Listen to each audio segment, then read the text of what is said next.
TruthSeekahs podcast. Buckle up, everyone. We're going to talk aliens, UFOs, ghosts, spiritual and paranormal.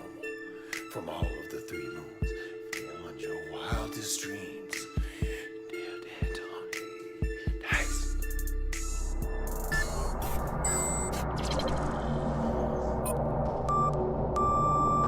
TruthSeekah and or its affiliates are not responsible for any strange phenomena that may occur during or after listening to this podcast, which may include the following: heightened senses of awareness, psychic abilities, UFO sightings, alien contact, time loss, out-of-body experiences, ringing in the ears, ESP, lucid dreaming, increased synchronicities, astral projection, telepathy, stronger intuition, levitation, miraculous healings, and or remote viewing. Please be advised to listen at your own discretion.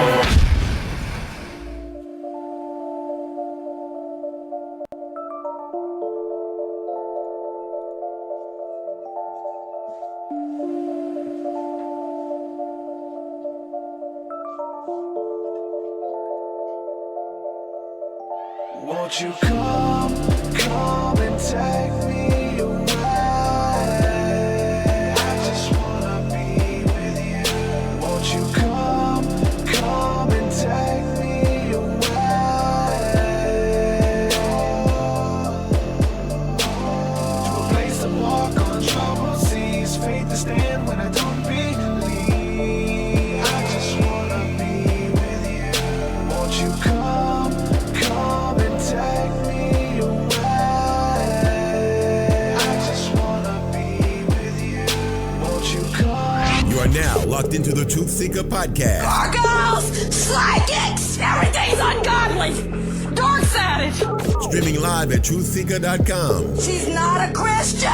Give it up, y'all. Your portal to the paranormal, esoteric, and all things spiritual. She's tampering in dark's at it stuff. And now, your host, TruthSeekah.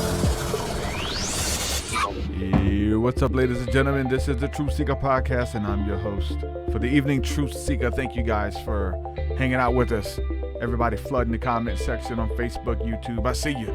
I see you. The Lord sees you. The little guy in the back, he sees you. Thank you guys for hanging out with us live, man. You guys make this fun.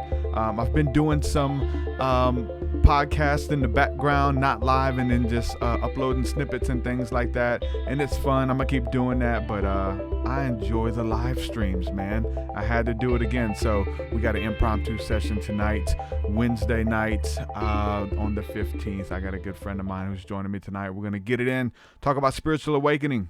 All things spiritual. We're going to try to cover everything, at least what's going on with the climate right now. So stick around. If you got questions and all that good stuff, you can pop them there in chat, or the Zoom link is open as well, where you can jump in and ask a question on Zoom. So make sure you hang out with us there. I want to say a huge thank you to everybody supporting my work via Patreon. This is a listener-supported, listener-funded show. Would not do this without your help. So thank you guys for co-creating with me, believing in this work, believing in this venture, and helping me bring this to the masses. You guys rock, every single one of you. And we'll give a shout out to some of the patrons within the last week or so. Shout out to Devin. Shout out Devin for coming on.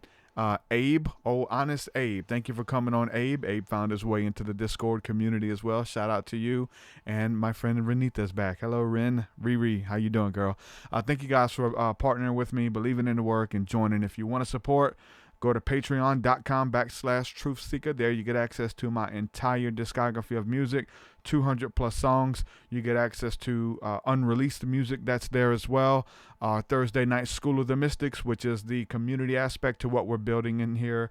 We do guided meditations, breath work, pretty intense breath work. Sometimes you just got to breathe through some stuff. A lot going on in the world right now, stresses and so much stuff. You got to breathe through that stuff. So we've been having a beautiful time coming together with breath work and just tapping into the spirit. It's been really fun. So you get access to all that cool stuff and the private Discord, patreon.com/TruthSeekah.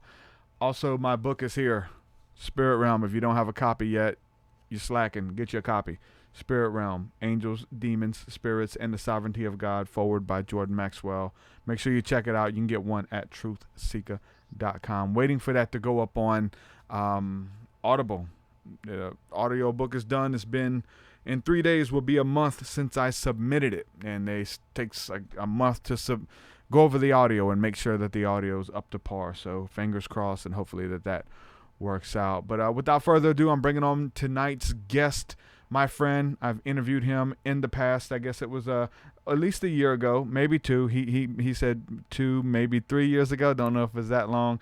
My friend Nico, Scarlet Moon. Nico, what's happening, man? Welcome to the podcast. Hey, how's it going? I'm well. How are you?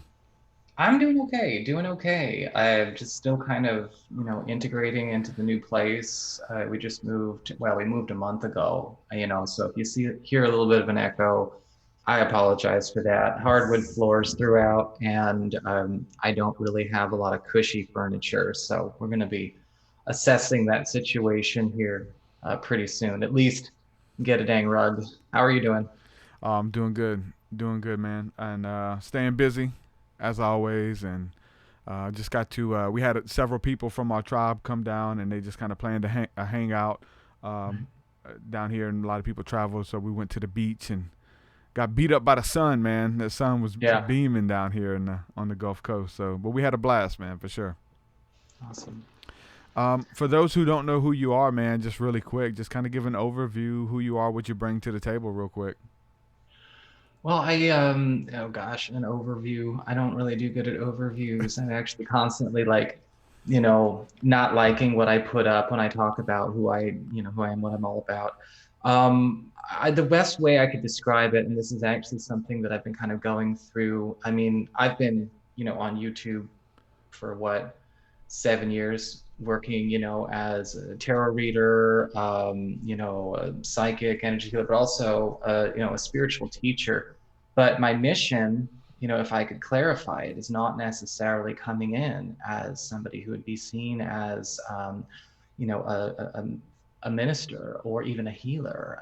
I was actually having these kinds of talks with myself over and over again these last few weeks. How do I clarify this? Because like you, I'm kind of born in that tribe, right? In that generation between 1979 and 1988. I think you're only like 6 months older than me. That was born with one eye open, like we were always kind of in it. We were always kind of already on.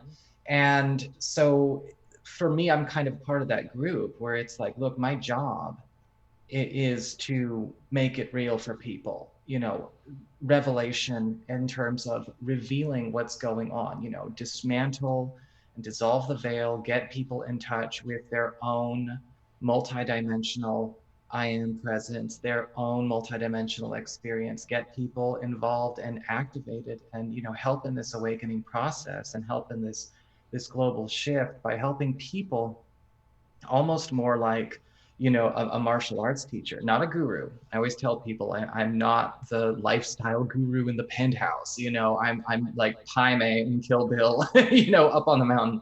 And it's a different approach to what you might call like a light worker. Actually, the term path watcher was one that I was kind of given during a lot of deep spiritual work last year. And a path watcher essentially is kind of like a forest ranger. They're sort of a hybrid. They've got a lot of different things that they do. They work on spiritual grids. Yes, they help people. Yes, they have some healing in their toolkits. Yes, they do readings. But really what they're doing is they're keeping the paths clear, helping people find out, okay, what's going on? What are you trying to manifest? What abilities are you working on? It's a very serious, very deep. It's not something that is mainstream right now, but I do think that now that this acceleration, this shift in consciousness is going faster than the lowest common denominator of, say, like even this year or last year, right? It's really going fast. A lot of people are getting pulled into it. It's no longer just kind of something that a person can kind of package and make as idle consumer friendly as possible. The path watcher energy is really coming in. And so, I'm a medium. Yes, I read tarot. Yes, I do astrology for individuals at this point. We'll probably get to that here in a second because you were present for some talks there. But yeah, I'm a medium, tarot reader. personal astrologer, as well as energy worker, grid worker, path watcher. And I've actually just recently, gotten back into doing house clearings and house cleansings. And so I know you're real into paranormal activity and things like that. And that Yeah. is definitely a big part of my Yeah, work. that's a lot of people skeptical, but then again at the same time a lot of people moving to those type of things. Mhm. And we just had someone in the family over at the house yesterday and said they hadn't had a good night's sleep in weeks, and this came in, and my wife and they came over. My wife's like, "Hey, do you have this put up for anything, or is this free to take?" And so she handed her a bundle of sage and just kind of said, Yeah. "Hey." She didn't know what to do with it. So hey, just take it around your house, light the sage, kind of pray, send the good vibes and pray and command those entities to leave. And she had a great night's sleep. Like they were Yeah. having like weird stuff go on in the house at night, like a lot of fear like manifesting itself in the shadows in the night. A lot of stuff going on in the day to day. I did a video. I want to talk about this too, like some of the stuff that comes out of the dream state that like when we go to sleep, the things in our day to day manifest in the dreams as people and as monsters and as fears.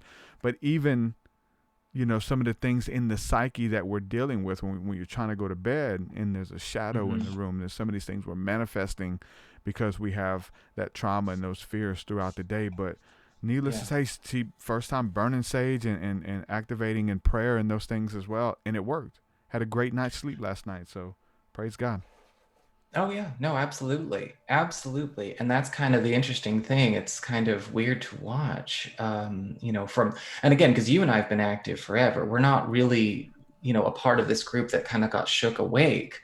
I've been at my spiritual practice since 97, and I'm actually recalling, I think that was about the same time you really started kind of getting to work too. You've had experiences, like I've had experiences, like when I was 4, I knew exactly where we were going to move. Yeah. I knew about my parents' divorce and all of that kind of stuff. Like all of that claircognizant, clairvoyant stuff was coming through, but really kind of getting down and dirty into the practice didn't happen until about middle school. But it's interesting to watch a lot of people being woken up at base level by these phenomena versus going out and finding it themselves, or going through the trials by fire like we did, or or having like a life-changing event kind of make them question everything. Now it's kind of like, look, this is what's going on. This is what Derek's been doing, what I've been doing. This is what all of these people have been doing forever. And now it's kind of, there's no such thing as a civilian anymore, which is interesting. And I personally want to touch on that, what you were talking about, because that friend's experience is not abnormal right now. I've noticed when you talk about that constant and unyielding sense of dread, it's a different kind of fear. It's undiluted fear, because it's not fear as in being afraid of something. It is a completely different energy. And I've observed that in people that I've worked with, I've observed that also just kind of going around, I feel like something is kind of bubbling up, right? As the planet goes through this raising in its frequency, like any detox, stuff's going to get belched up. Entities and energies that have been, dormant and inactive need to be cleared.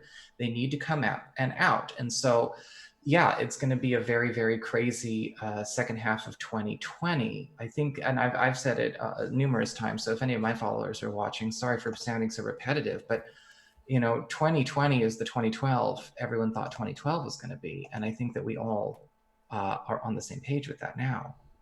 I do feel like a lot of these things are also scrambling for things, people, energies to attach to. Their climate's going away. We're raising in frequency as a collective, and when that happens, it's almost like watching an extinction happen when it comes to lower realms, lower entities, jinns, demonic forces, even thought forms and poltergeists that are created by unstable people. Just by being, there's a huge turn. And so they are going to become a lot more aggressive. It's almost like they're getting flushed out of their hidey holes. And yeah, it's a scavenging time. Not to put fear out there. I don't want people to be, reacting in fear, because that's not going to help. Hold on a sec. You can hear the ice cream truck. I think I want to just shut this window. Oh, you can see my cat. She's going to hang out with us. So, hey, Persephone. So but the thing is, you've got all of this going on. Yeah, it's not a sign for people to run to the holy man. Yes, they'll help, right? If they're any good, they'll be able to help, or they'll be inclined to help. But if they're better, they'll be inclined to teach you how to, of course, be prepared, right? You don't want to call the fire department every time you have a grease fire. You need to know how to use a fire extinguisher. You need to know how to hold your home and hold your space. And it's just interesting. Yeah, that was one thing that we were talking about before we went live, is the fact of having to have that holy man with you, or one of the things that you mentioned was be able to ride their coattail, ride in the same boat as them, and and get to where you need to go without really doing the inner work or getting there. It's an interesting concept, like because we know, like, working with someone who is already there, or who is operating in a higher level or higher frequency, higher realm of understanding, in any level, right? In business and spirituality, it doesn't matter.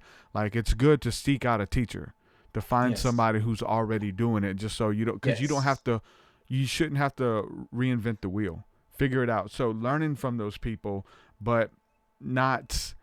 It happens in the churches a lot, where the pastor is the scapegoat. The pastor is the one who's praying for me. That my pastor is doing this. My pastor says this, or whatever. Versus what, doing your own work and having your own journey and those kind of things. There's a big difference as far as, like, riding that person's coattail or just getting in with them than doing your own inner work. And I'm big on that. And I have people who come to me and they're in my community, but, like, I feel like if they don't do it, like, themselves, then I kind of failed. You know what I'm saying? Like, that's just how I feel. You've got to be able to let go of the attachment to whether or not you're succeeding to sink in, and I've been having this myself the last, actually a good couple of years. And again, because me, there for a while, and I think that I'm paying the price. For a while, I did sort of compartmentalize my super deep crazy side and what was more mainstream friendly, right? And so I even had two channels at one point, where one was where I was teaching about the really, really deep stuff. When I talk about, dimensions and manifestation, spirits, all of that kind of stuff. Yeah. And then we had and then there's, like, kind of more of the, okay. And then here's the reader channel. And I have since blended them together, and there've been some interesting experiences over that. But at the same time, I think that you've got to be okay with going on your journey, because you're going to stagnate, and people might give you shit, because they might feel abandoned. They might feel like you're talking over them. They might feel like maybe you're revealing something that is deeply challenging to them, but it's also a growing pain on a bigger scale.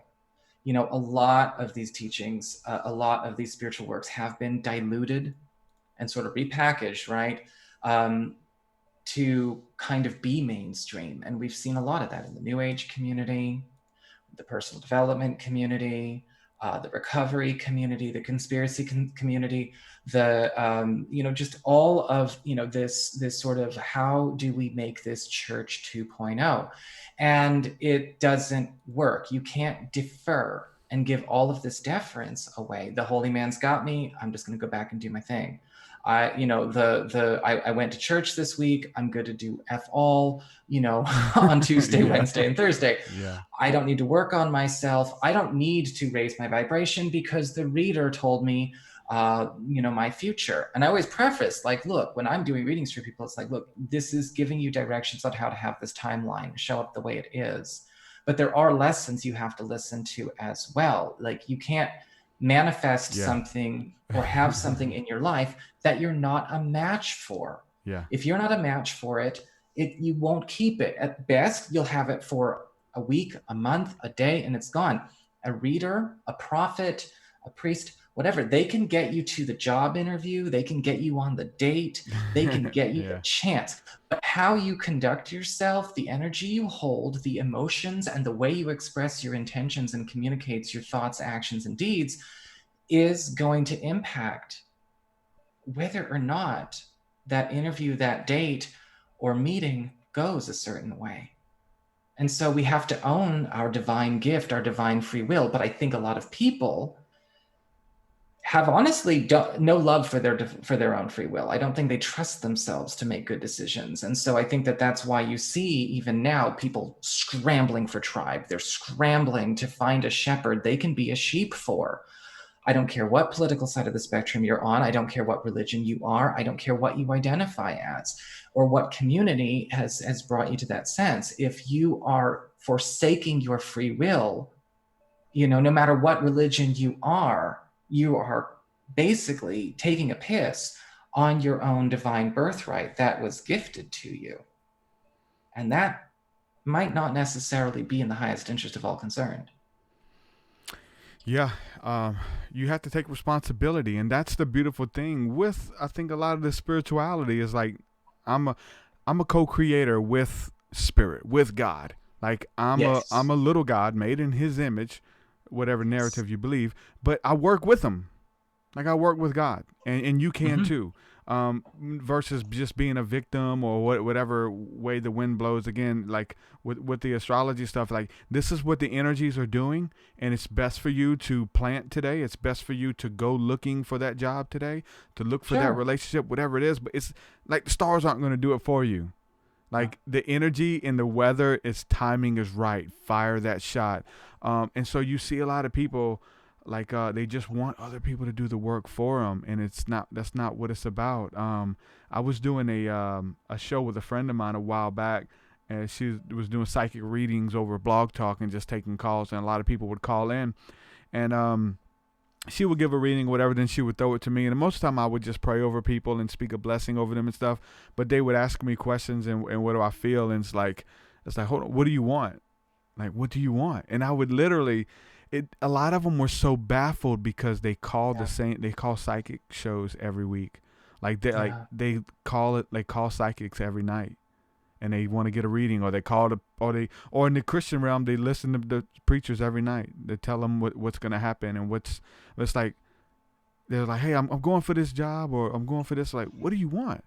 Bring it to the forefront. Like, be vocal about what it is that you want. And if you want it, then you can have it. There's ways to go about getting it and manifesting it.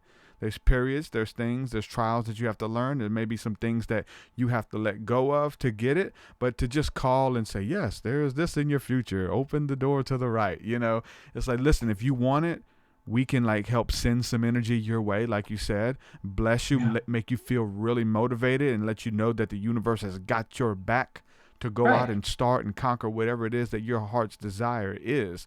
That's how manifestation works. That's how magic works. As long as you're doing no harm and it's for your greatest good, and it's what you really desire, then there should be nothing that can stop you. You know what I'm saying? I think that maybe the biggest challenge is that a lot of people are afraid of admitting what they're trying to do. when, I mean, because they might think it's dumb when it's not dumb. They might think it's selfish when it's okay to be. You They know what? might think that it's, Somebody commented yesterday, and they seen it on a video with a bunch of ads on it. It was like, "Are you doing this to get the word out, or are you doing this to make money?" yeah. And I tossed at both. Like I need to make money on YouTube so I can kind of keep doing this. Like there's ads on my video for a reason to help keep doing it. So it's like, what do you want me to say?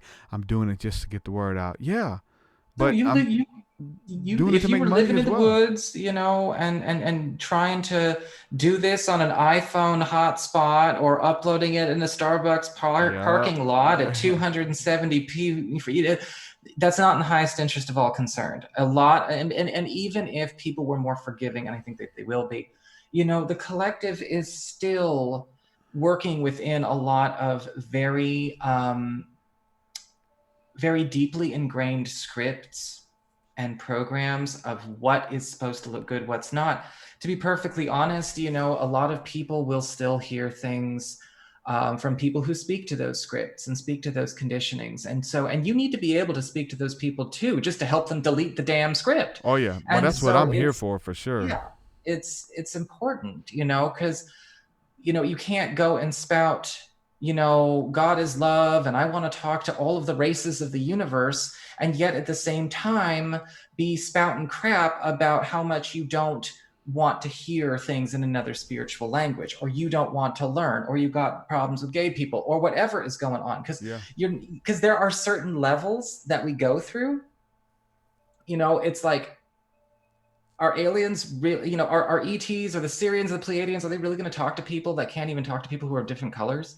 Like, how the hell are you going to handle something from another galaxy that is already like Yeah. way up here, and it doesn't even, the idea of that, it's so not even occurring to them right now. How are you going to do that? How are you going to communicate with beings that are maybe entirely, polarized to one gender, and so those beings do have more of a homosexual connection or a bisexual thing, or whatever's going on? How are you going to do that? Because there's no such thing as like a 5D and above prejudice, or a 5D and above limitation, or compartmentalization. There's no such thing as a 5D reactionary or whatever. How do you get there? I mean, people need to get those scripts purged. Yeah, and we're all working to undo it. I think also the stuff we see that's going on in the streets and the media and stuff with Black Lives Yeah. Matter. I mean, that's kind of the manifestation of a lot of stuff getting deleted and purged as well, And so this just the birth pangs, but I mean, it always happens. This has happened before. It's gonna happen again. But it's identifying with the shitty part of your culture, the shitty part of your nature, of your belief structure. Yeah, there's a certain people that you don't like because this, because you know what I'm saying, and like, we're all, and doing the inner work, the shadow work. That stuff is revealed to you. You don't know you have those prejudices until you're faced with them, until that person's standing in front of you. And you just named, there's so many, and I enjoy working through them. I enjoy them being identified in me. I'm not perfect, you know what I'm saying? But I am willing to do the inner work, and I have been, and it's been amazing. And I don't care who or what I piss off along the way, because it's for the greater good, not of only my good, but of humanity. And if I can pay that forward in some way, which I am, it's beautiful. And that's how we change the world. We change ourselves. We do the inner work, and then we pay it forward. And we find each other. We find allies that are on our level, and we find, when we start serving, because we have, the way I look at it, when people go out of their way to try and be, I'm not going to, say his name like I did beforehand, but, they want to be the next big, self-help guru martyr. And that, hashtag living my best life. Okay, fair enough. But at some point, if you're just teaching people scripts to copy, hoping that that's going to work, you're just creating what's called a representational self. And a representational self does not manifest anything. It can't. It's a manifestation in and of itself. It's an extension of you.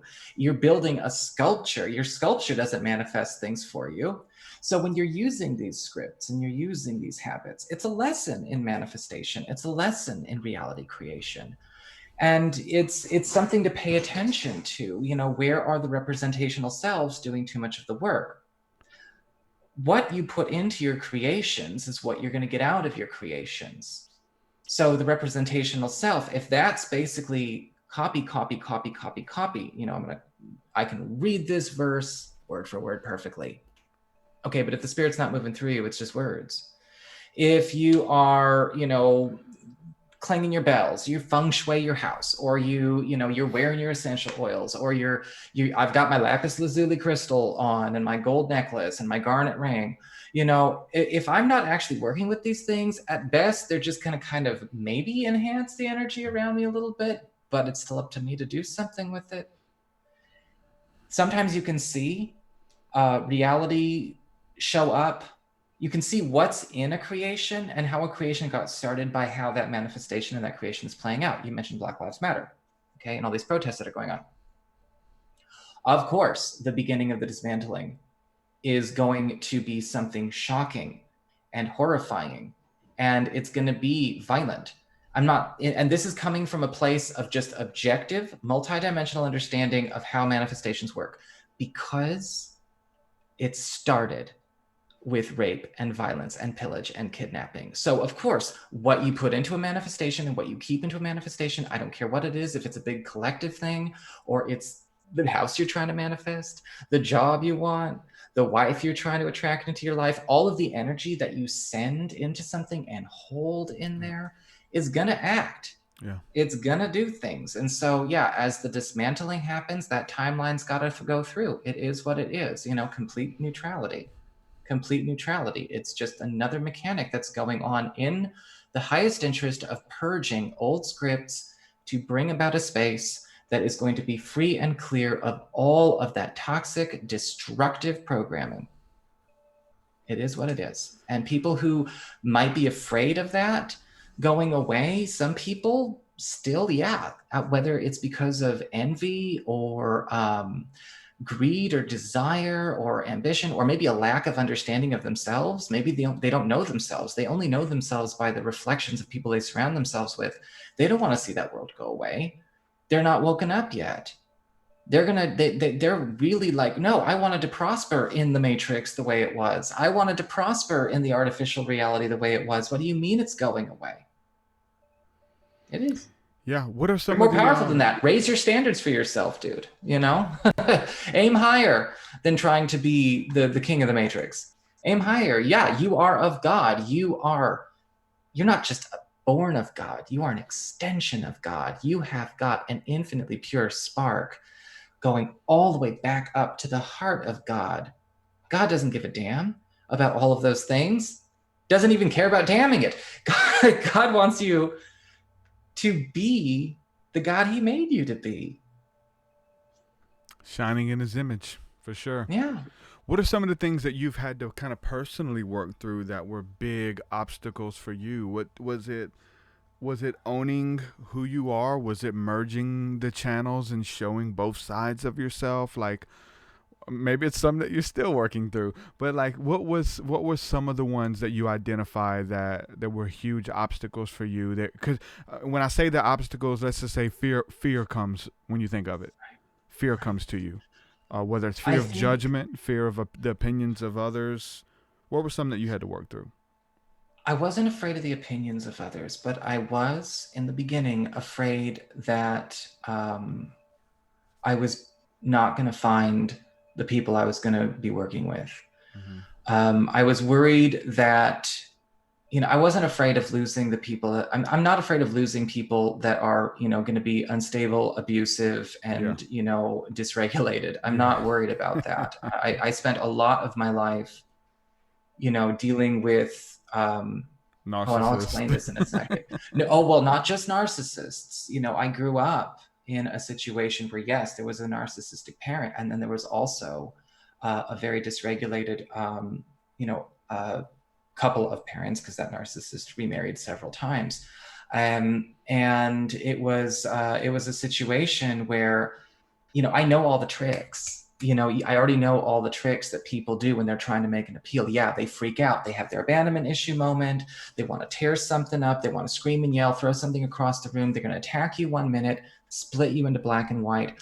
Oh, I hate you. You're an asshole. How dare you? You betrayed me. You have no sympathy. You need to love people. Next day, but I love your stuff so much. Don't leave me. Don't leave me. And you know exactly the type of person I'm talking about. I am not afraid to lose people like that in my life. But what I was thinking was, because I grew up with so much of that being abused and manipulated by both extremes, even, I actually was serving people, doing readings for that irregular up and down crazy mode person. I was like, oh my God, I got to face my trauma. You're the abusive mother. You're the abusive stepmother. Wow. Who's, tortured by the narcissistic husband, but you're also so out of control, and I have to heal you. And you want, and that was powerful. That was a tough, and I had to deal with that over and over and over again. And I've since forgiven her, and I've since made peace with her. But this is a woman who used to beat the shit out of me because I got sent home from school, with 104-degree fever when I was 7, and I should have gone to the hospital.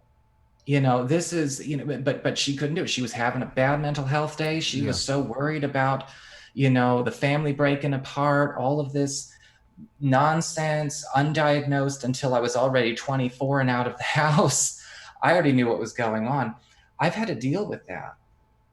And so when people try and pull those games on me to make me love them again after they attack me, I have to parent the lower self that wants to be like, die.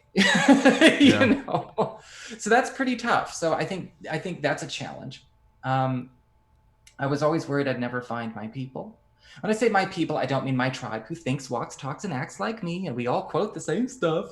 That's not it. I would leave that in a heartbeat, just walk right into the ocean. But find the people that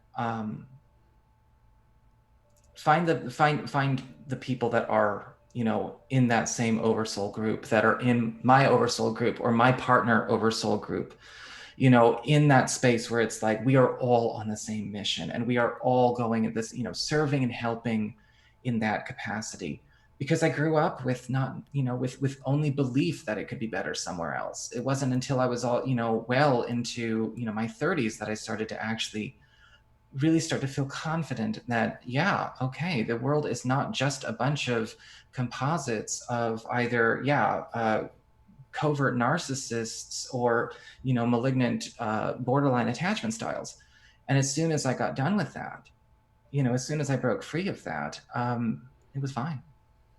God, I hope that answered your question.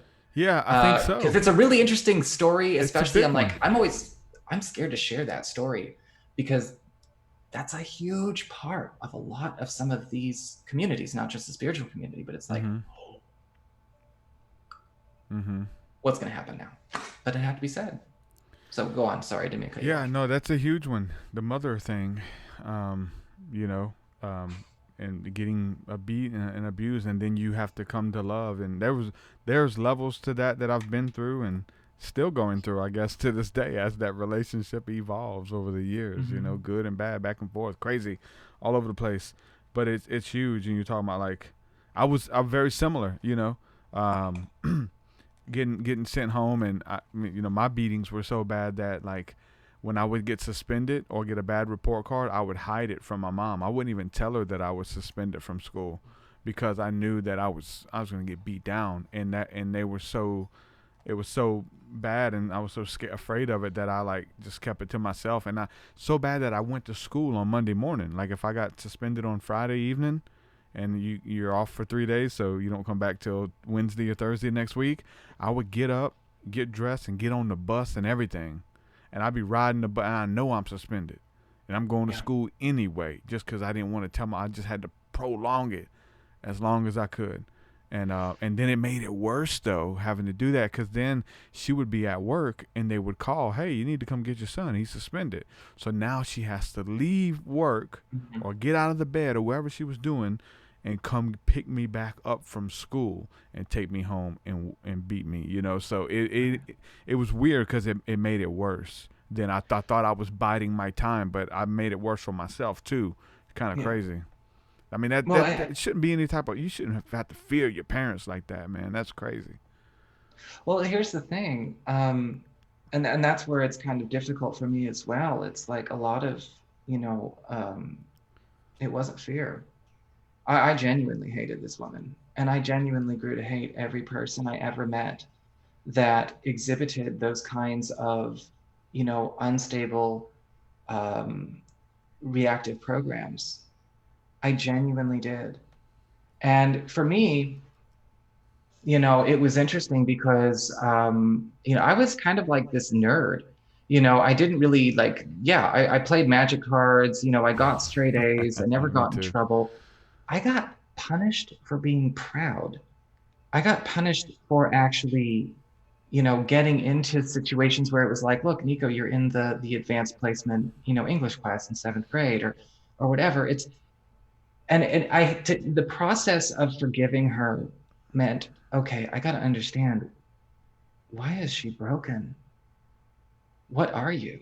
You know, and it was kind of like, all right, clearly this person has like 5 modes that they go into. You know, there's, you know, the 1 second she can put on a show, you know, and she can be the loving wife and hit mom, and you know that until her energies are exhausted or something triggers her, and then she's going to either become, you know, the crazy rage case, the recluse. She's going to go into baby mode or child mode, which is really scary to see, you know, a 40-year-old woman do when you're a kid, you know, or whatever.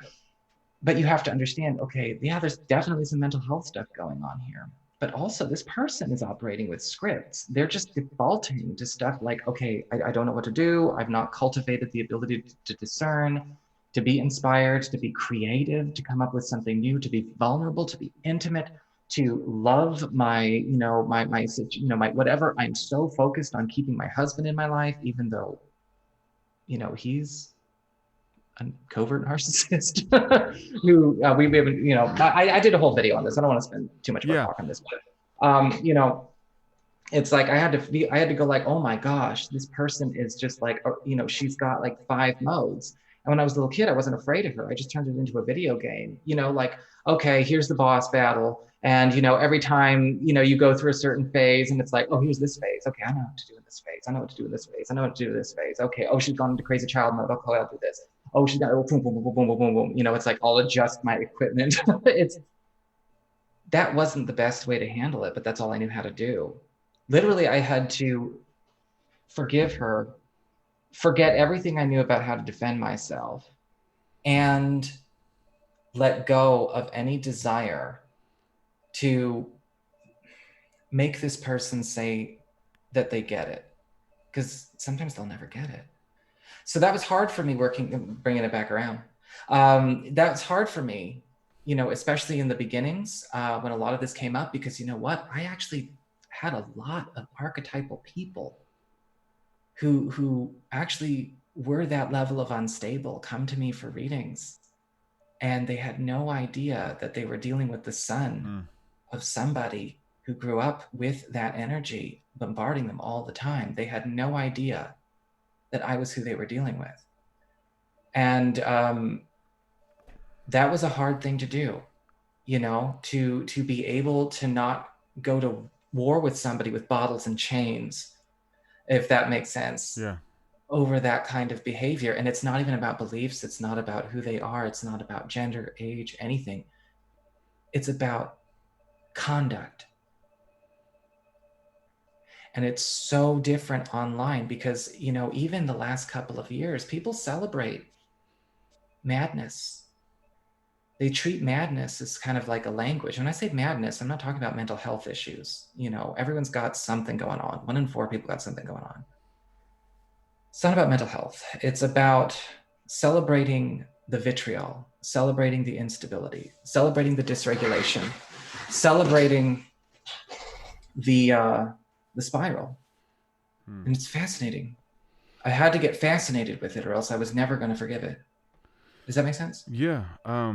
But and I think you really just explained, how deep that goes, but how simple it is to do the to heal your ancestral line, to Mm-hmm. clean your DNA, to stop Yes. the generational curse, Yes. which was with love and forgiveness. You could have Yes. stayed bitter until you went to your grave, and then Mm-hmm. on down your lineage and your siblings and all that, it would keep going.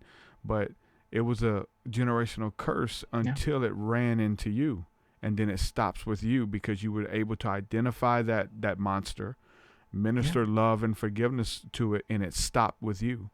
And Yeah. that's powerful, and that's the doing the inner work, stopping generational curses. That's it. You got to be able to identify it.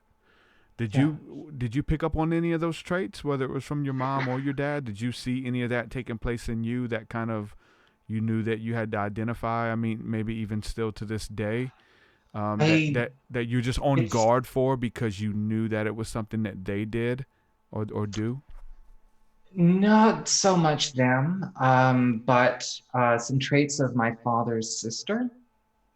And she actually had, the more I got to know her, and I didn't actually really get to know this woman until I was about 18, she had a lot of the same experiences. She had a very similar experience with her father, my grandfather. She had very similar experiences with my father. And so it Yeah. was interesting to note that. I always felt like just completely lost in terms of like, okay, how am I related to these people? And then I met my dad's sister, and it was like, wow, okay, you moved out early too. Oh, crap. She's also an energy healer, and she's also all of this, but she's also got, yeah, some of that reservation, that she needs to work on healing too, where it's like, hold on. You're showing up with your sword and shield drawn. You don't even know how this is going to go. Do you want to say that this is going to go bad because you want to walk in with your sword and your shield up and kind of be like, I'm here to talk? Why are you intimidated? I just want to have a civil conversation. You can't do it like that. You can't do it like that, even though, that was kind of popular in 2018, 2019. So I kind of saw that. I saw, but doing some studying on that, I was also, working with my friends and working with some members of my soul group, soul tribe, that are kind of calling in. We talk about over soul groups. We're talking about huge populations of people, right? All connected in soul. Um, our my family was actually comprised. It's very interesting, but I can also see the war that was going on there as well. So it was quite fascinating. But yeah, no, I've identified it.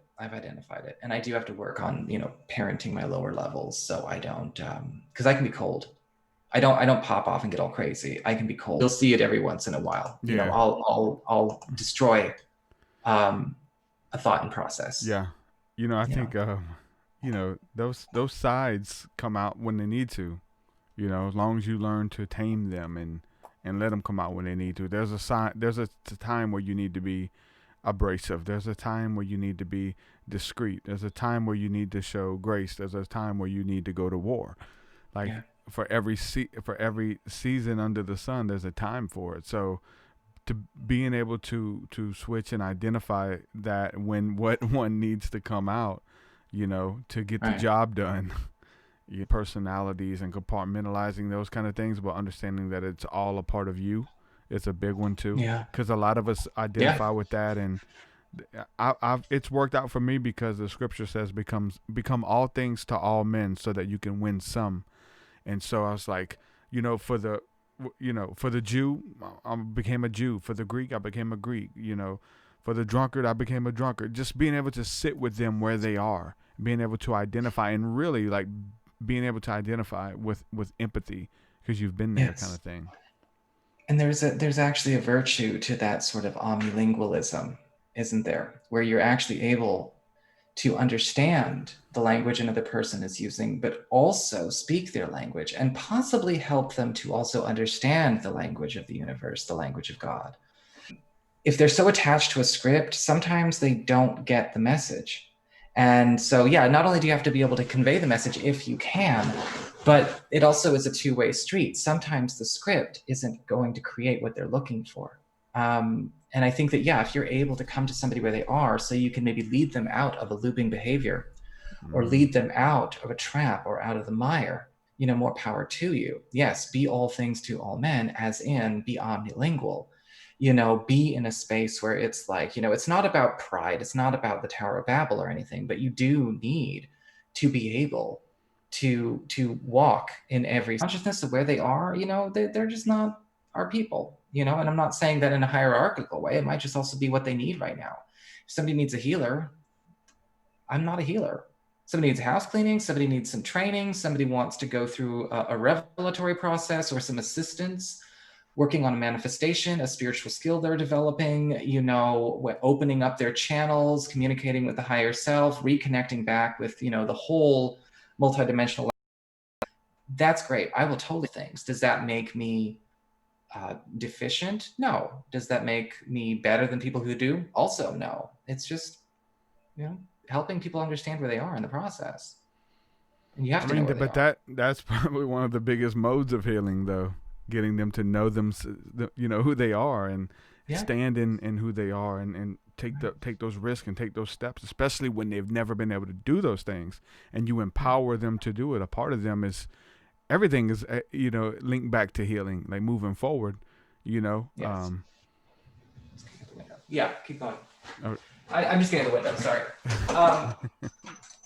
It's like really freaking warm on this side of the house, and so I think, again, like empowering people to step into their truths. I mean, there's so much healing because they thought that they had no truth. They thought that they would be judged, and so I'm able to kind of look at all of that from my own personal healing story, and so paying that forward. And so when I talk about healing, I do healing sessions, I do energy reading, intuitive sessions, all that kind of stuff. It's fun. I love it. Sure. But I think this conversation is about healing, I think that my music, I think that everything that I do, and I'm pretty sure that a piece of that's with you too, man, wanting to empower people and heal them.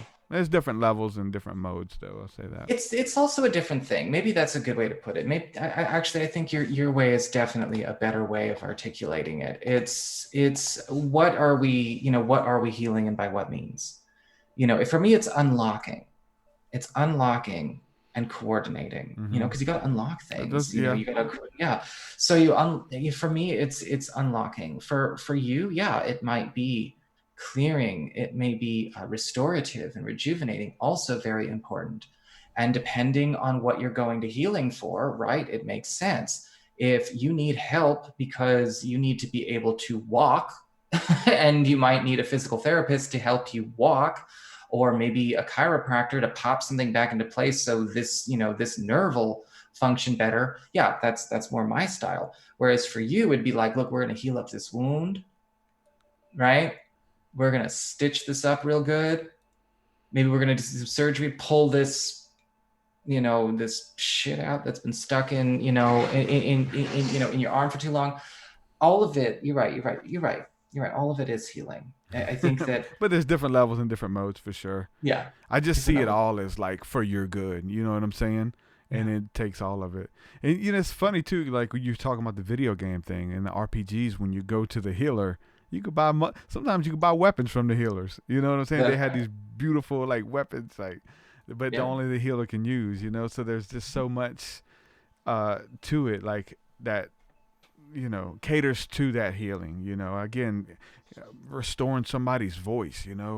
Letting them know that they have a voice. I mean, part of healing that, I guess, or restoring it is unlocking it for them, because it was there the whole time. Yeah, it was there. It just was hidden or locked away, No, I think that there's also, when it comes to the feeling of a lack of a voice, or maybe a feeling of like, a lot of people are afraid that the second they actually step into their power, they're going to lose a lot of stuff that they were, waiting on, essentially, right? When they were being overly submissive, when they were being overly complicit, or capitulating, right, to certain, it's like, oh, well, I don't want to use my voice. I've been such a good cog in the machine so far. My day is coming. What do you mean now you're going to pull me off this path? It's probably good to get off the path, dude. You know, it's probably good to do something. I think that sometimes a lot of people are waiting to see a lot of false teachings, a lot of, again, scripts and conditionings. They want to see them pay off. They've been at it for so long, you know, it can be hard to quit for some folks, you know, and while I have empathy for that, I also urge people to just, you know, stop. You know, the scripts give you a context for a reality you're in. It doesn't give you a context for who you are, and it doesn't even give you the context for the entirety of reality. So, you know, it's really it's a really tough thing, I think, for people to kind of wrap their heads around. Some people, I think a lot of people are waking up. I think a lot of people are getting to it. But you know, if they're afraid to step into their power, if they're afraid to be powerful because maybe they think, well, if I do this, I'm going to lose friends. If I do this, I'm going to get kicked out of my group. If I step out, I'm never going to attract a man or a woman, or I'm never going to, you know, sure. Maybe you won't, because you decided to stop playing by the rules that were set in the lower realm. Now, if you want to go be in the lower realm while it's crumbling away, good luck. To me, I say, hey, fine, maybe you won't attract what you were told to want, but maybe you'll attract exactly what's, you know, already been created for you. And I'm not a good person when I'm not very good at instilling, you know, blind faith, because for me, my journey has always been, look, it's this or go back.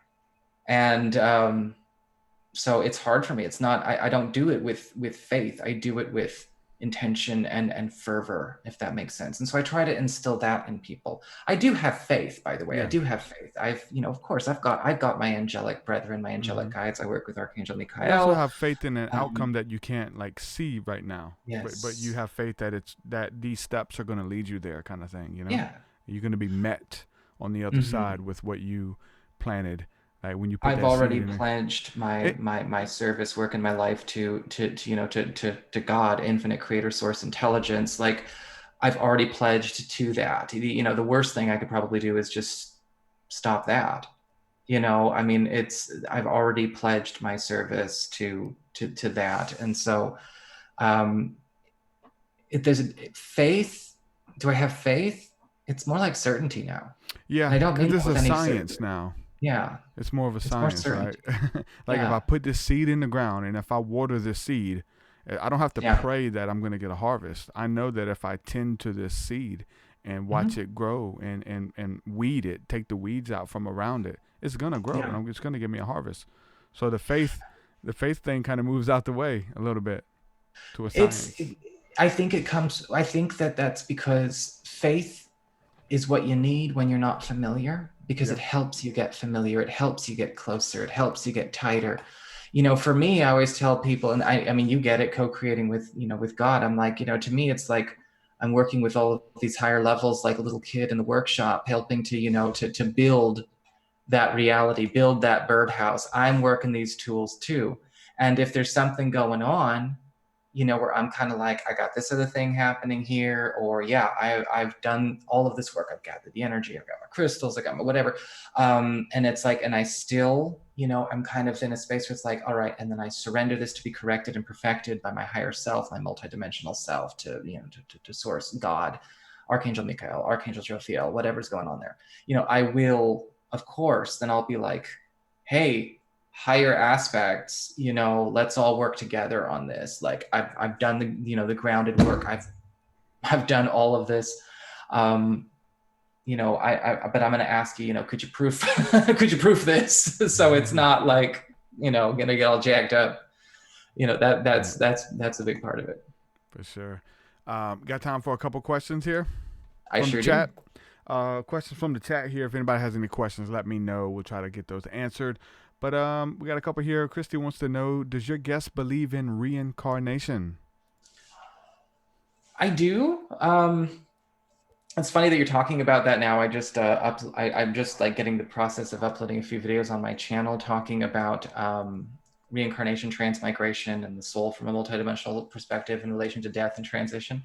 I do believe in reincarnation, but kind of weird moment here. I don't think it is occurring as much now as it maybe did even 10, 20 years ago. It all depends on the circumstances and what's going on with that soul's, higher levels, that soul's oversoul, that Godhead, God, what's going on there? Is that a part of the journey or is it not? I believe some beings will, of course, transcend and maybe be in service of a higher realm, right? When we talk about paradise realms, heaven realms, some of them will continue to live in service in other ways, or even transmigrate into another state of their own multidimensional beingness. But yes, I do believe reincarnation. I do believe in it. I do believe it's always available. But I do think there's something changing right now as part of to go through the shift in consciousness. I don't know if you agree, Derek. Do you feel it too? I do. I mean, I have different opinions. I can't prove any of them. I have opinions and beliefs, and even if they are real, like my desires, like even if I don't want to come back, you know what I'm saying? That kind of thing too, like it's not necessarily required. I don't think that is something that people are forced necessarily to do. I think you chose to come here, even if you don't want to be here anymore. I think I chose to come here. Yeah. My earliest memory was actually being in like this group. There were like these 3 guys with me, and it was like a diamond around this big yellow disc. Yeah. And this is when I was a real little kid, real little kid, like 2, 3. And I was as tall as these guys. And they were all in these like gossamer, bright garments. And I just remember stepping onto the plate. And then, the dream was over and here I am. When I was a kid, I had some of those weird dreams too, but like and I really feel like they came to me when I was sick a lot. Like when I would come down with the flu or something like that, sweating in bed, these weird memories and these weird people that would replay over and over. Like, I mean, it may be once every 3 years, but I would go and see it was so weird. I can't even explain it, but it was these people that I would see like in these weird memories when I was a little kid, and then 2, 3 years old, 6, 7, 10, 11. It doesn't really happen anymore, but I feel like it happened several years ago, just like a reminder, like, hey, that shit was real, kind of thing. You know what I'm saying? Like, this is weird. These weird flashes that would come when I would get my temperature would go up. I got a question. Did you get really, really, really, really sick? Like, I'm talking like serious, like pneumonia, mono, something in 1988, 1989, somewhere around there? No. Chickenpox. Chickenpox? Yeah, Okay. I got real sick from I was that. just curious because a lot of people that I've talked to all kind of went through chickenpox was weird as a little kid. Yeah. Yeah, remembering that they all kind of went through this kind of weird shift. Like a lot of people started getting sick around that time, and it is that generation. Yeah. But it was always something very, very serious. And then beings would show up, and so I'm kind of like, I think it might just be a kind of again a generational thing, right? I don't know Certain what it was, but I just know that it wasn't. I don't think it was something. I used to. I remember being a little kid at the daycare. Like some of these early memories of being at the daycare. Like, man, I probably was wearing diapers. Like I don't know, but I remember they would have like Sesame Street on the TV, and they would turn the TV off, and so everybody would go to bed. And it was one of the big TVs from the '80s, like big clunky. Jumping. Oh yeah, and 5 feet deep. Yeah, and then so as they turn the TV off, then the screen it turns off, but then it gets smaller and smaller until there's a little bitty light there in the tube. Right. And then I would gaze into the tube and I would see things as a baby, and I haven't really like talked about this much or whatever, but then like recently I've done study on the cathode ray tube, the tube that's in there. It was a spirit tube, which the magicians would use to communicate with spirits through the cathode ray tube that is in the TV. They would project light through it, and then that the communicate with entities, and that the beings were able to manipulate the particles on the wall and create pictures and communicate with them. And I just remember just these, like, I felt like I could still even see a movie as I would look up this little bitty light, and I would go to it as a little kid and just look in there, and I can see different like movies and stuff playing out. I don't know why, I just felt the need to bring that up. We're talking about this childhood stuff. It's kind of interesting. No, because I think that there's something going on. It's I think there is a big, how do I phrase it, reconnect that is occurring for a lot of people in, like I said, especially those born in the late 70s, mid to early 80s, and they kind of got born on and then got shut off. And so, again, born with one eye open, so to speak. And so there is kind of an interesting turn going on. I think that it's tough to navigate because a lot of people, like, you know, I mean, I'm sure you've encountered this with even groups that you've ran, you know, it doesn't even have to be your followers, it could be, you know, groups you rolled with. You know, you can't have a serious discussion about this because people want to talk about how horrible and scary and crazy and conspiracy. It's like, no, I want to have a scientific discussion. I want to have a dialectic. I want to explore this. This might be a part of me. When I was, you know, 2 years old, my older brother can vouch for this. Apparently, it was like around Thanksgiving. I crawled out of my bed, walked to the top of the stairs, and started talking like a full-grown adult. And he was horrified, and he was only 9 at the time, and he was like, scared the shit out of me. I think that there's a lot of, I wouldn't call it awakening, I would say like a reawakening. I think that maybe you're getting called back to that to explore it, right? You don't want to split things into black and white. Either it's, you know, oh, I know what it is, so it's good, or I don't know what it is, so it must be the devil, right? We can't do that. I mean, that's what I love about your work, where you're always like, dude, elementals are fucking chill. You know, they are good beings. They are here. They are every bit a part of God and the planet as, you know, as you and I, you know, so we you and I got to talk about this some more. Damn. Yeah, we talked a little bit about it. I remember our first chat that we did. We talked about the elementals a little bit too, and it was an interesting talk. So definitely make sure everybody listening go back and check out the first session that me and Nico Scarlet Moon did together. Was really good. Another question here: have you ever had any angelic encounters? And maybe that goes back to the elementals too, because they're messengers, you know.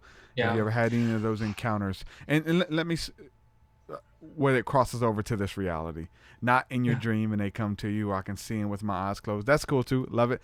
But when they cross over, have you ever had any of those? Oh, like actually seeing them with the naked eye. Yeah. Or demonic. Demonic, I have seen with the naked eye. Angelic, I want to say yes, but I'll be honest with you, because there was no definitive form, just a repulsion for the demonic. Mm-hmm. So I'm assuming this was an angel or just a really bright diamond light elemental, whichever. Thank you. You know, that's fine. Thank you for that. That happened when I was, I want to say 14, 15. And what the interesting thing was, is it was sort of like, I was also getting this message, don't stop, don't quit. You know, yeah, that's scary stuff, but you are bred to go and deal with this, flush these things out. You are, you're part of your work. You know, again, they didn't say path watcher, but this is something I've kind of integrated, right? Because I've stayed on the whole time. It's, you know, it's your job. This is your job. You're kind of here to help deal, right? That's why I'm also getting back into clearing houses here, you know, in Washington State, like I used to. This is your job. And so, you know, the message that came through, this bright, you know, golden diamond light, was just basically like, you know, don't be afraid, don't be scared, don't shut it off, keep training, keep working, stay magical, stay all of it, and power it up, because you are going on the front lines. That's powerful.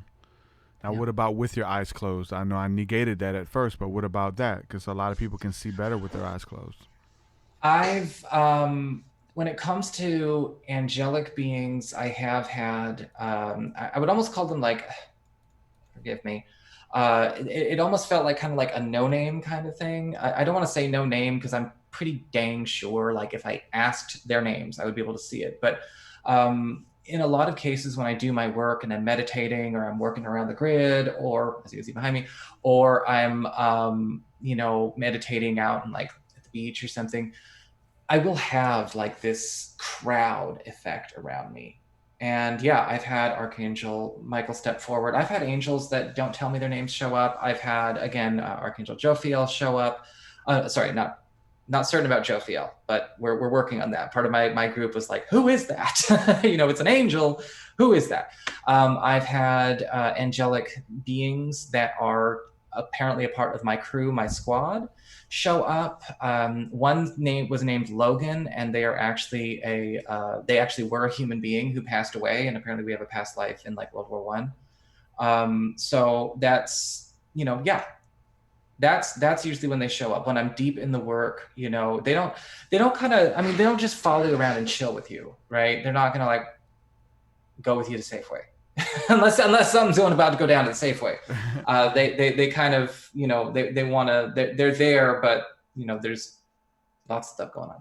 It's funny you say that because like when I got into like the type of occultism and stuff that I got into as a teenager and trying to summon demons and all types of weird angels and things like that, a lot of demons, a lot of stuff the rituals out of the Satanic Bible.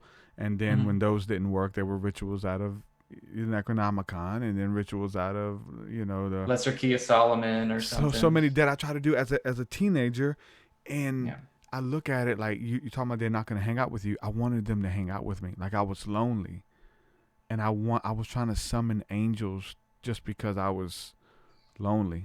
Not just angels, but demons. Like any of them that would show up, and I say none of them. I've been saying none of them worked until they all worked at the same time. And then they all wanted to hang out at once, and that was schizophrenia in a nutshell. And then you had like a turf war in your head, and then it was yeah, that was demonic for sure. That's no good. No, for me, to be honest, a lot of my practice didn't involve working with other beings until about 2008. It's not that I was afraid. I was just kind of in my own, like, again, we already talked about my childhood. I was like in this, like, I'm going to be super strong, independent, like maybe I'll chill with some elementals every once in a while. Like the gnomes and I are always really cool. Gnomes running all over the house. Or it's just me and the energy and what's here. Like I'm going to be, completely self-contained, and that, I think that for me, like opening up to beings who are basically coming in as family, was a part of my healing, in 2008, 2009, where it's like, okay, yeah, and you've got these higher goddess level energies, these higher god level energies, angelic forces, higher elemental forces, all of them kind of coming in and being like, look, we're not trying to like push you around, but we're related. Like you're related to us. You've got us in your etheric template. So we're not going to hurt you, just like you wouldn't cut off your own toe. We're not going to mess with you. And you got to earn that trust. Because the interesting thing is I got so good at discernment. I was like the opposite of good discernment, because some people have no discernment and they just say like, yes, right? I was talking to somebody the other day about Ouija boards, and they were like, I got tricked. And somebody said they were the Archangel Raphael. And I said, let me guess. No judgment, by the way, if anyone had a problem with this, by the way, I'm not judging nobody. Did you make the mistake of asking them if they were asked specifically? Because remember, everything's explicit. Did you ask, are you Archangel Raphael? Because if you're given the being permission to say yes and lie to you when you do that. I don't believe in Ouija boards anyway. Don't do it. But if you let something lie to you, because technically that being can trace itself all the way back to God and yes, be, in a way, Archangel Raphael. If you ask and just go, identify yourself. Who are you? And then it says Hitler. Who and then are you in this now moment? Huh? And then it says Hitler. What do you do when it says Hitler? You run? I said bye. I said bye. I said bye. Later, bye. Hitler. I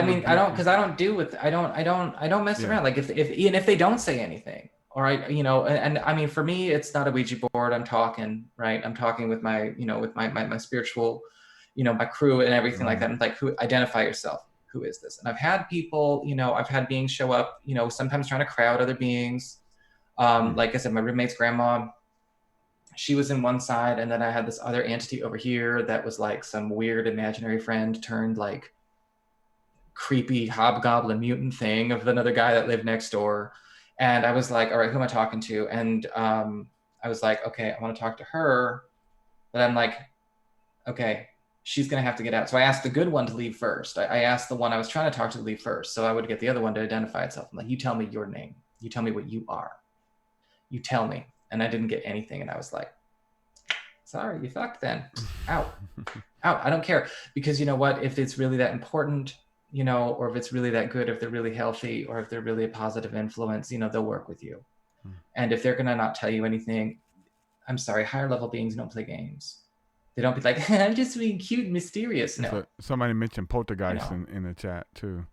Yeah. People dealing with those type of trickster spirits, which they're definitely out there. And I guess one more question here, and it kind of ties in with what you just said. But Christopher says, does the guest do anything specific, maybe on a daily basis, to protect himself from spiritual attacks? Yes. I mean, and I'm about to do a video on like how I kind of set up things to kind of get going. I have to be pretty thorough. You know, I don't think people who are not working as readers or mediums have to go like this far. But I've actually got grids all over the house. And that's part of one of the things I refresh. I'll just show you. Like I've actually got stones of all kinds kind of gridded all over the walls, all over the ceilings, all over the place. And actually just stuck them up with sticky tack, by the way, which is really awesome. I will, you know, work my singing bowl, of course, to kind of clear, reset, recharge everything. I've got a recentering meditation that I do where I kind of come back into that divine spark heart center, reconnect everything. And I actually, one of the first things I do, you know, is I just kind of surrender, like I surrender all attachments, entities, even human attachments, you know, to be cleared. I've got a Super 7 or near Super 7 crystal. I don't know if y'all know what that is. I'll go get it for you really quick. Let me show you something. Super 7 crystal. It's a little bit. It's a step higher up than the Super 6. A little bit more powerful. Sophia says Jesus is the best protector. I agree. Highest vibrational form of light, of love. You can call upon it. Him. Oh. Nice. Super 7. You know, you can see everything too, the smoky quartz, the amethyst, the rudel, all of it. So this I will actually use, okay, who all plays Skyrim? Who all plays Morrowind? Yeah. Okay. Yeah. Petty Soul Gem.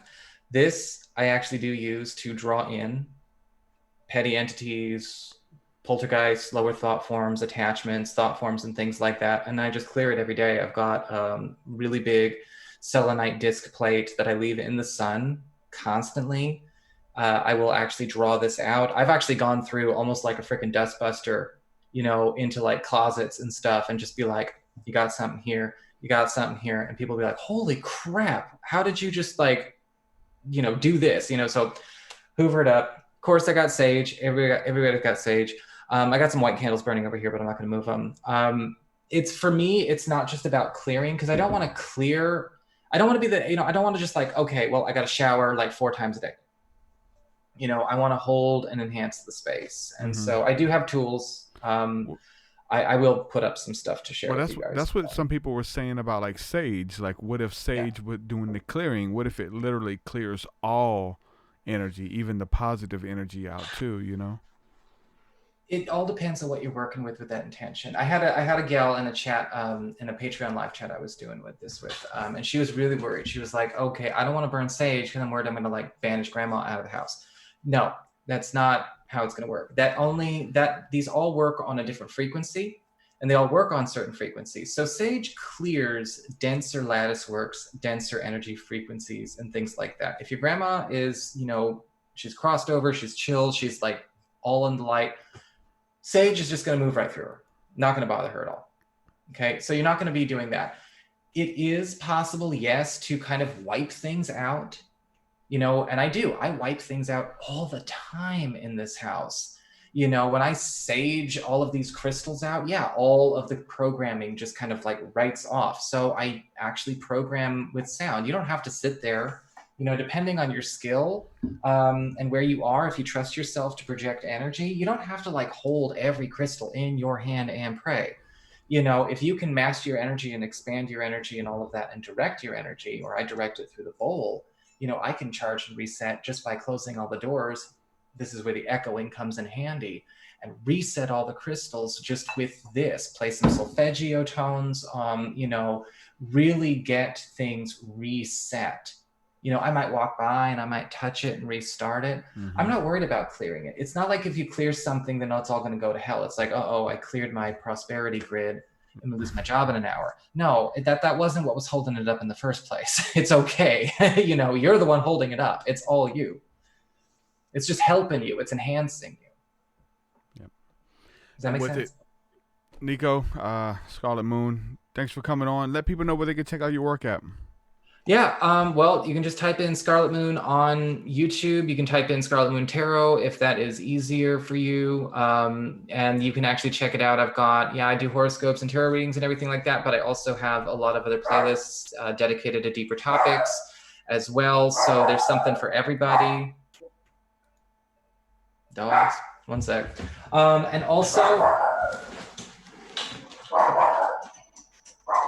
so yeah, you can go to my YouTube, Scarlet Moon, just type it in, Scarlet Moon Tarot, Scarlet Moon Horoscopes, whatever you want. But yeah, don't forget to look at the Deep Topics playlists and some of the stuff. We're actually talking a lot about death and transition right now.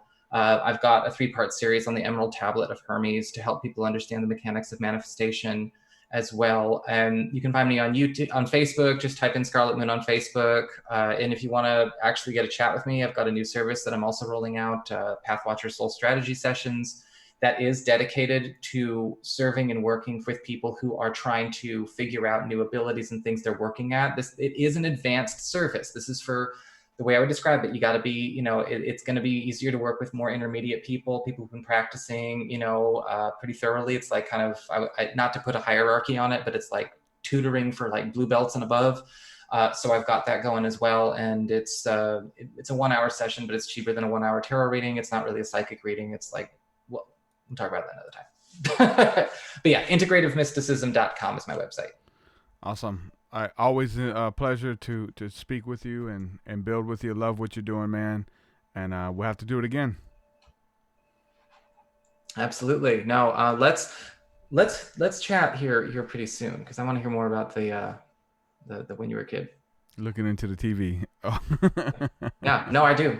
Oh, I'm fascinated. For sure, I'm fascinated. man, for sure. No, there was so much, like, you know, tracing back, the childhood stuff was crazy, dude. My parents were party animals and letting strangers in the house, and we had to deal with those spirits, you know, as a kid. Oh, yeah. You know what I'm saying? So a lot of crazy stuff. Oh yeah. Are we still on? Parties and drugs. Yeah, we're still on. Yeah. Okay.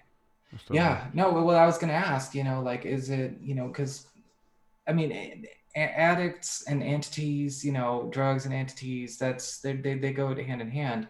But it's not just drugs, you know, it's just about the frequency that you give off when you're getting your fix.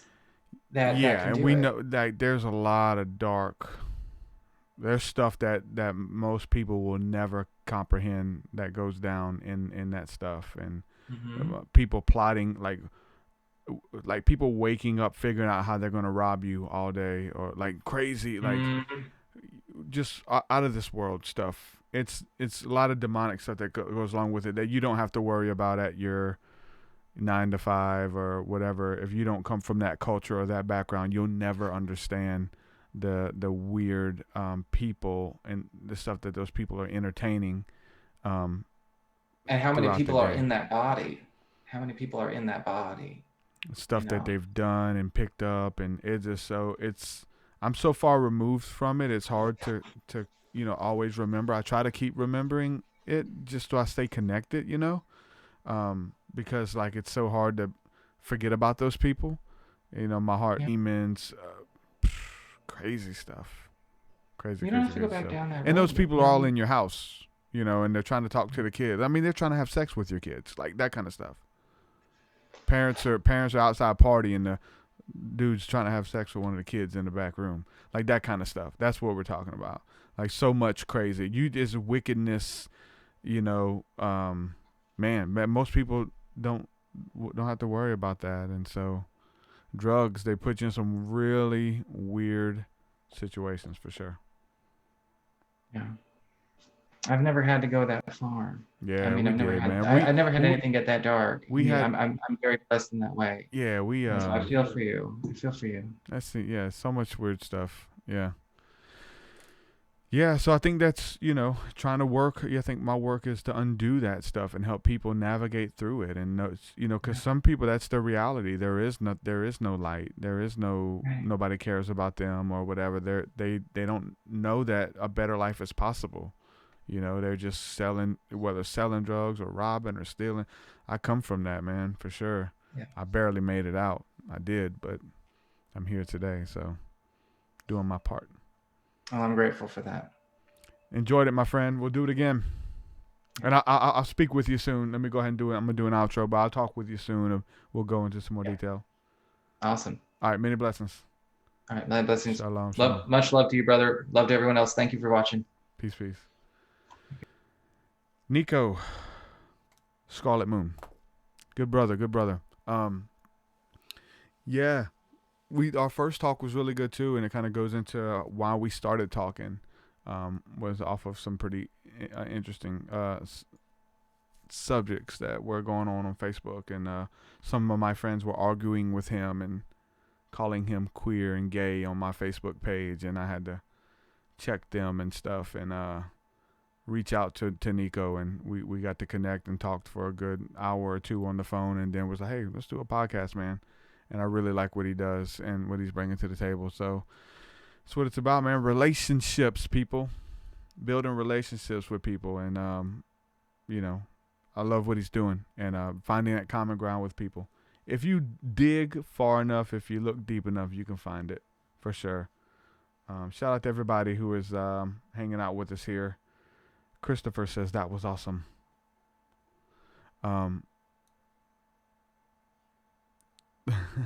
So 369 says, this reminds me when I was about 5 or 6 years old, and when we had an old CRT computer monitor, I used to turn it on and just stare at it, pondering the energy coming out of it. Nice. Yeah, the cathode ray tube, man. They would use the tubes that are in the televisions, where they got those tubes from. They would use it to channel spirits and get apparitions to appear out of the other end when they would shine light on it.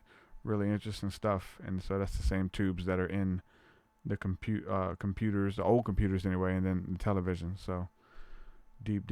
With that, I'm going to say peace and shalom. Deborah says, Nico has a sweet spirit. Gothic Mystic said, good show, interesting stuff. For sure. Wendy says, Nico has a lovely soul as well. With that, I'm going to say peace, y'all. Thanks for hanging out. If you'd like to support, head on over to check out my Patreon. There's a new thing that I put up there because we're getting close. When we hit 200 patrons, we're doing a patron-only live online concert. And I'm going to let you guys pick all the songs. Whatever song you want to hear, whatever verse, whatever feature. It could be my verse on another song. I will get the set list. I will set it up, and we will take the request and make a show out of it. And so it's going to be patron-only live stream. I don't care if it's 7 people or 70 that show up and hang out. But once we get 200 patrons, which we're getting closer, we're at right at 170. So 30 more, we'll make it happen. We'll do it. I'm excited. I'm at an all-time high right now. So if you're not a patron, you want to get in on a bunch of really cool stuff. Trust me, I've made it worth your while. You get a lot of cool stuff. Patreon.com/TruthSeekah. Peace, guys. Your way so much higher than mine, so much higher than mine, so much deeper than mine, so much deeper than mine. Well, that does it for this episode, folks. To hear more episodes of the TruthSeekah podcast, head over to TruthSeekah.com. And if you're wanting to support the show and get rewards, go to our Patreon page at patreon.com/TruthSeekah.